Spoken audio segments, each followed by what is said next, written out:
All right, guys, we decided to do a video here to talk about the legalization of sports gambling here in the state of Indiana. So I'm sorry that you have to put up with my ugly mug for this video, but we're going to put it on YouTube so we can kind of live a little bit longer. People have easy access to it. Again, my Twitter, Tony D. Indy, if you'd like to follow along. Okay, so here's what we know. Sports gambling will be legalized September 1st. That's coming up here shortly. You'll be able to place bets in Shelbyville and Anderson right off the bat, I believe, September the 1st. The OTB in downtown Indianapolis is one of 10 locations where you'll be able to bet on sports. That'll be ready, I believe, September the 3rd. They are remodeling it. I actually interviewed there for a job that I did not get. But it's going to look a lot like the Link. They redid the Link out in Las Vegas. Obviously, Caesar's property kind of wants everything to stay kind of looking the same, have a Vegas feel to it. So I think you'll really enjoy what you see at the OTB downtown, which would be great, convenient for, Colts games, Pacer games. And if you think about all of the awesome sporting events that are coming to the Circle City over the next, say, 5 years, between Colts and Pacer games, as we know, the Indy 500, as we know, even the Brickyard 400, which people will be able to bet on here for the first time coming up. You've also got the College Football National Championship. You've got the NBA All-Star Game. You've got Big Ten tournaments, Final Four, NCAA tournaments. There are a lot of major events that made this make sense for legislation to push this through. And you think about Indiana, I know what people say, and I believe it too, that it's, Indiana's normally so far behind on things. It took so long to have Sunday beer sales legalized. This is great for all aspects of the state of Indiana. You think about, there's going to be 10 spots. Michigan City's going to have a FanDuel sportsbook in it. That's the Blue Chip Casino. I think Southern Indiana, one of the ones down there, might be Belterra. It's going to have a FanDuel. There's going to be 10 locations. I think the Terre Haute Casino, the new Gary Casino, obviously you'll be able to sports bet.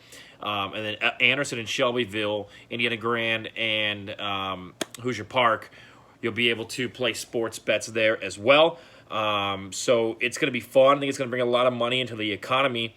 I think $58 million is the number that either I heard, somebody mentioned, which would be great. Hopefully, we pay some roads, pay some teachers, do good with the money.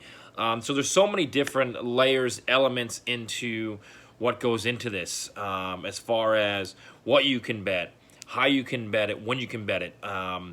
The mobile app of this aspect, which will come out, has been delayed. I've heard anywhere from the end of September to mid-October to it could be 6 months. The mobile app, obviously, normally how this works in Vegas is you can place your bets on the mobile app, whether you're on the Strip, you're in the state of Nevada.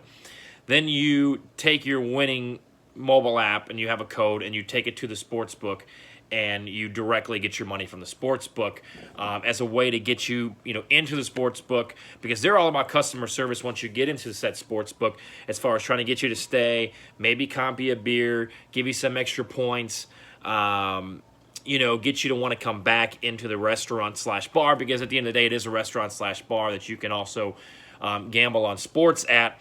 So I don't know if the mobile app you'll be able to get your money directly onto the app. I doubt that. But I do think sooner rather than later you'll be able to place your bets on this. As far as comping, tracking, it's just going to be like when you go out to Anderson or you go to Vegas and you use a player's card. Caesars will probably have their own cards. Actually, I know that they will. FanDuel will probably have their own. As far as, kind of tracking what you play, maybe comping you, I don't know, a buffet here. If you're at the Blue Chip Casino, maybe a night stay, maybe a trip to the spa. Just kind of that. So different things that you can bet. A lot of beginners, a lot of people that like just to do this for fun, to have a little extra juice, so to speak, on a game, are parlays. Parlays is you're going to put together anywhere from 2 teams to, I think a maximum is probably 14. And the more teams that you bet on, the likeliness of you winning continues to go down, but the odds of you winning and money-wise goes up. So if you, on a random college football Saturday, have 5 bets, and you bet $10 on 5 teams. So you're putting your base bet is $10, 5-team parlay, depending on the spread, depending on the points you take, or money line. Money line is just for that team to win. So if you bet the Vegas Golden Knights to just win a hockey game, that's called the money line, and that may be minus 160. That may be minus 110, which is the norm. Usually, it just depends. It's the norm when you're using a point spread. When it's money line, minus 110 would be for every $10 you bet, you win back $9.90, and then so on and so forth, $9.80 for minus 120. Now, for parlays, if you take 5 teams, let's say you take 5 NFL teams, and you take, just for the sake of making this as easy as it is, you take the Bears, Colts, Giants, Seahawks, and Steelers, all minus 7. So each team has to win by 8 points or more for you to win. And that could be a $10 bet to win you, let's just say, $225. So there's a little bit of an excitement level there, because you can take a little amount that you're betting and win a lot, but it takes a lot for you to win that amount. Now, it could vary. So if you, of those 5 games, if 4 of them cover the minus 7 and 1 only wins by 7, that's a push. Your parlay is still good. So if 4 of your 5 teams cover the 7 points, and the one team, let's say Seattle, only wins by 7, that's a push, and that just kind of moves off of your bet, and then you get the odds for the other 4. Now, the thing that stinks about this, which happens and is very frustrating and heartbreaking, is of those 5 teams, all 4 cover, and then one team doesn't, or they only win a game by 6 or 5 points.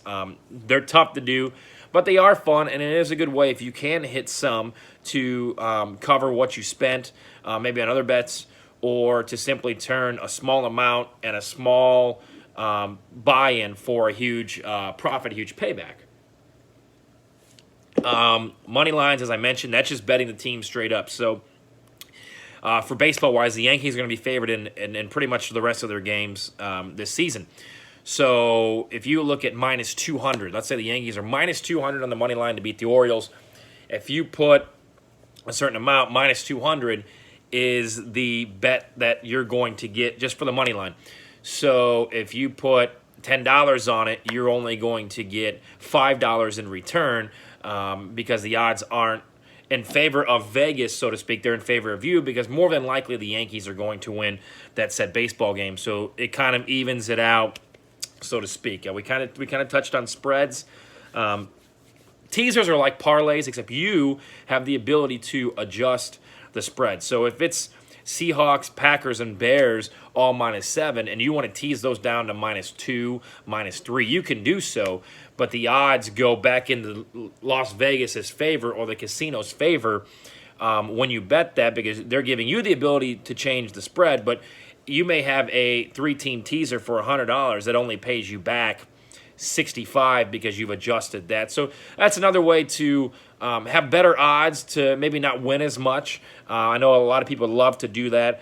They feel like it takes a little bit of advantage and puts it on their end instead of the casino's end. A proxy, so the definition of a proxy, which I'll probably be doing a little bit if you're interested in that, that's you pay somebody a percentage of what you bet or whatever stakes you come up with to go down to said sports book and make a bet. This is very popular in Vegas because there's a lot of people that don't want to be seen making major bets. Maybe their wife doesn't want them, or they can't get out of the house, or they're tied up at work, whatever the reason may be for you to not be able to make your own bet. And that may change a little bit, may not be as popular when you can do it on the mobile betting. But if you can't make it to the sports book, or you are a sports gambler, let's say lives in West Lafayette, and it's an hour and a half down to Indy, or it's an hour and a half up to Northwest Indiana, you would rather just pay somebody, the 10% of what you're betting to go to said sports book. Normally, you take a picture of the ticket that you're handed that says, hey, I put $100 on, the Pacers minus 2 points for you. You owe me 10% of that, so you owe me $10. And you can either take that out of the winnings. And in the day and age that we live in now, as far as Venmo and PayPal, that type of stuff, it's almost instant. And that's why people are more interested in doing the sports gambling here in Indiana and going to said sports books, because when you go on Bovada or some of these sites, one, believe me, I've been there. You can get the runaround as far as, oh, we're not going to pay your money, or for every $100 you cash out, we take 20 off the top. I've been screwed out of a significant amount of money before, and a lot of times now, Bovadas of the world, whatever online sports book you may use, has Bitcoin, and a lot of people don't want to deal with the headache of Bitcoin. They don't want to deal with buying into something and then having to sell that Bitcoin. So that takes that pressure off to where if you have a proxy or you can do it yourself, you just simply go down to the sports book and you get your cash immediately. If you have any familiarity with horse betting, this is going to be along the same lines as that. You place your bet, and whenever said bet is of completion, you can go in and collect your earnings. So that'll make it fun. I think it's going to be fun for a lot of people. I mean, you think about the Indianapolis 500, and I know a lot of people say you're going to be able to bet on almost everything as far as pit stops, as far as in-race restarts. I don't know about that because I haven't seen, especially out of Las Vegas, where you can bet NASCAR races during the race. You're going to see, when it comes to racing, a line of spreads. So let's say Scott Dixon's the favorite at 2-1. So for every $2, it's a 2-1 bet. So you're doubling every the amount you put in. So if you put $10 on Scott Dixon to win, he wins, you win $20. And so down and so forth. Then you'll be able to do some tiers. So let's say IndyCar's racing and it's Scott Dixon versus Will Power. Or NASCAR's racing, you can pick whoever's going to have a better finish, Brad Keselowski or Kevin Harvick. There's a lot of prop bets in all types of sports, which are fun.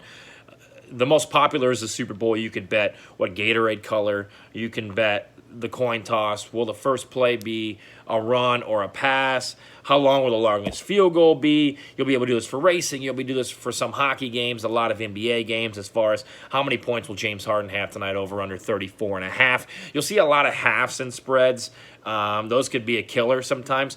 Vegas does that so you're not on the fence, and you have to make a decision of, hey, do we want to take this team minus 2.5 points, meaning they have to win by 3, which kind of takes the element of winning by 3, making it a push. You can always move those spreads at a lot of places. Now, when you go into the sports book, what can you expect? You're not going to be able to have your phone out when you walk up. You can't take any pictures in there. It's going to be cool. You're going to see the big ticker. It's going to be exciting. They don't allow that. You can probably get away with it. But have everything ready. So they'll have desks. They'll have little pencils, pieces of paper, scratch paper, like I have here. And you just simply write down the bet. And all these bets will be tied to a number. So let's say NFL starts with the 11. And you want 1108, which is Seattle minus 7. So you can write down, I want 1108 for $80. Or I want a parlay of 1108, 1114, and 1116 for $10. And normally the ticket writer will read back to you, okay, so you want Seattle minus 7, Cincinnati minus 5, and Indianapolis plus 4. And then they'll print the ticket. And that'll be your little bet slip to prove that you made this bet. It'll have a barcode on there, and you'll be able to take that back. And if you win, they'll scan it, and you'll win your money, and they'll pay your money back. As far as taxing of this, I think a lot of it comes out of your bet and goes back to the state, but I'd be very careful on that. Something that I would ask a tax advisor because I'm not. Any other questions you have, I would love to help. I've been helping out Premium Pick 62 on Twitter, doing some picks there. Proxy work, and just a lot of what people do will say, you know what, I'm going to pay for somebody's opinion. I'm going to pay for somebody else to do the research because I simply don't have time. So you can go on, my buddy Kyle Marley, who I retweeted out, does a lot of UFC, MMA, if you're into that, and you want to put money on having your buddies over to bet that. A lot of people already bet. A lot of people I know are already betting online. Whenever you go to Indianapolis 500, so to speak, how many times are you pulling a name out of the hat and saying, oh, well, I have this said driver for $5, winner take all, whatever the case may be. So look on the internet. You can do a lot of research, or you can pay somebody like myself to do said research for you, and just simply you can pay for picks and suggestions, advice. And when I was in sports radio, I did this a lot because it was already the research that I was doing for the show. So I just thought, hey, I kind of had a fascination of this. I go to Vegas almost every year for the NCAA tournament. And this is going to be fun. It's exciting. It's going to bring a lot of jobs, a lot of money back into the economy. I've been saying I'm a lot because that's what I do. So just have fun with it. Be safe. Be an adult would be, and I have to tell that to myself too because I know how it can be. It gets so thrilling. You win $10. You want to win 20.